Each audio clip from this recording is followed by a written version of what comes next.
ನಮಸ್ತೆ ಎಲ್ರಿಗೂ. ಕಿಚನ್ ಕನ್ನಡತಿ ಯೂಟ್ಯೂಬ್ ಚಾನಲ್ಗೆ ಸ್ವಾಗತ.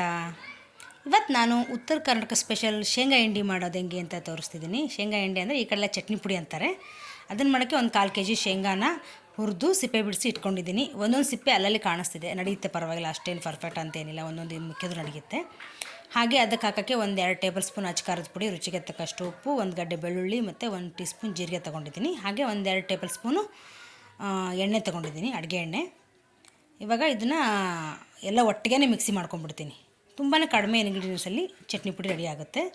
ಇದನ್ನು ಸ್ವಲ್ಪ ಮಾಡಿ ಇಟ್ಕೊಂಡ್ಬಿಟ್ರೆ ದೋಸೆಗೆ, ಬಿಸಿ ಅನ್ನಕ್ಕೆ, ರೊಟ್ಟಿಗೆ, ಚಪಾತಿಗೆ ಎಲ್ಲದಕ್ಕೂ ಬೆಸ್ಟು.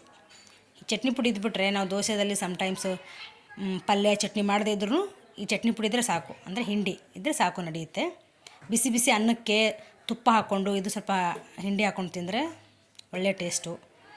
ಇದಕ್ಕೆ ಇವಾಗಲೇ ನಾನು 1-2 ಸ್ಪೂನ್ ಎಣ್ಣೆನ ಹಾಕೋತಿದ್ದೀನಿ. ಎಣ್ಣೆ ಹಾಕೋತಿದ್ದೀನಿ ಅಂದರೆ ತುಂಬ ನೈಸ್ ಆಗಬಾರ್ದು, ಸ್ವಲ್ಪ ತರಿ ಬೇಕು ಅಂತ. ನಾನು ಇವಾಗ ಒಟ್ಟಿಗೆ ಎಲ್ಲನೂ ಹಾಕೊಂಡ್ಬಿಟ್ಟಿದ್ದೀನಿ. ಇವಾಗ ಆವಾಗಲೇ ತೋರಿಸಿದ್ನಲ್ವ, ಖಾರದ ಪುಡಿ, ಉಪ್ಪು ಎಲ್ಲ ಒಟ್ಟಿಗೆ ಹಾಕ್ಕೊಂಡು ಇದನ್ನು ರಿವರ್ಸಲ್ಲಿ ಒಂದು 5 ಸೆಕೆಂಡು ಬಿಟ್ಟು ತಿರುಗಿಸ್ತೀನಿ ಮಿಕ್ಸಿನ.